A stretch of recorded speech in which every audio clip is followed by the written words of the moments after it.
Mr. You just testified that this case has been very hard for you. So let's talk about that and why. All right. Your lies have been exposed to the world multiple times, right? I haven't lied about anything I've been here to say.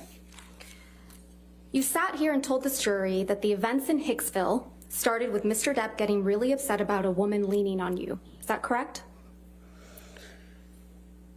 Yes, that's effectively what happened, yeah. You testified that he actually grabbed that woman's wrist and twisted it, right? And told her that he could effectively break her wrist by saying he knew how many pounds of pressure, or asking her how many pounds of pressure it took to break a human wrist. But your own witness, your former best friend, Rocky Pennington, she didn't corroborate that, did she? I'm not quite sure what part of that night she saw. There were a lot of people there.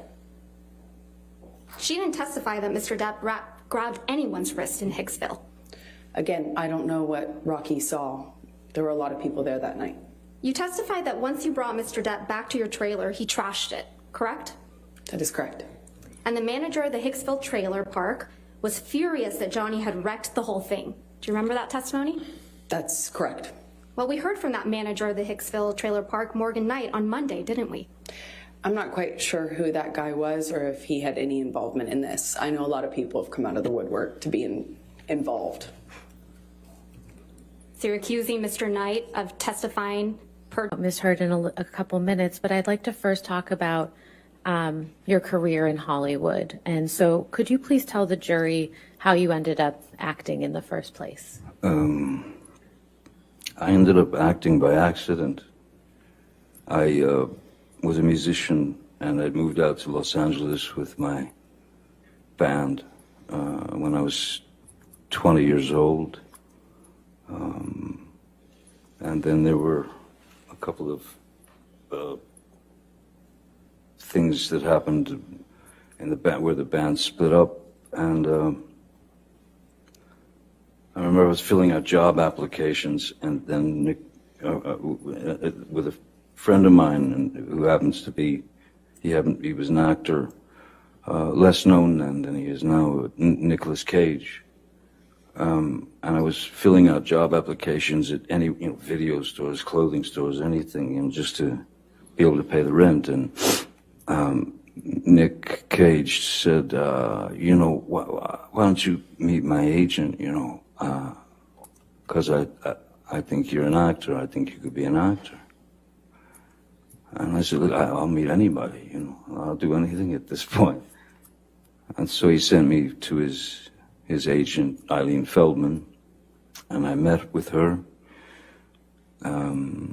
She sent me to read for a casting director named Annette Benson, who was casting a film called The Nightmare on Elm Street.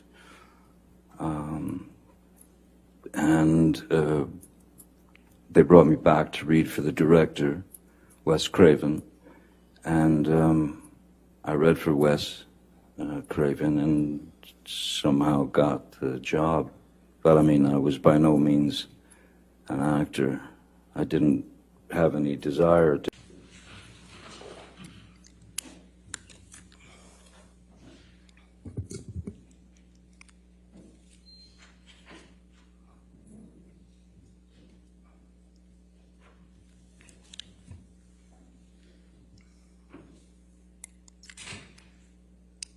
All right. Okay. In accordance with law, I will amend the punitive damages award to the statutory cap of $350,000 on Mr. Depp's award, okay? I will set this down for entry of an order, and can we do it on June 24th at 10 a.m. if that's available? All right, Yes, Mr. Chu, if you could prepare that order and then circulate it to Ms. Fetterhoff, and we can have all the objections noted on it. All right? We'll do that, Your Honor. Thank you very much. All right, and if I get it before that date, I'll take it off the docket, okay? All right, again, thank you to all the attorneys for your professionalism, and you're welcome to come to my courtroom anytime. Well, give me a few weeks, but then you can come anytime, okay? All right, court is adjourned. Thank you, Your Honor. All right.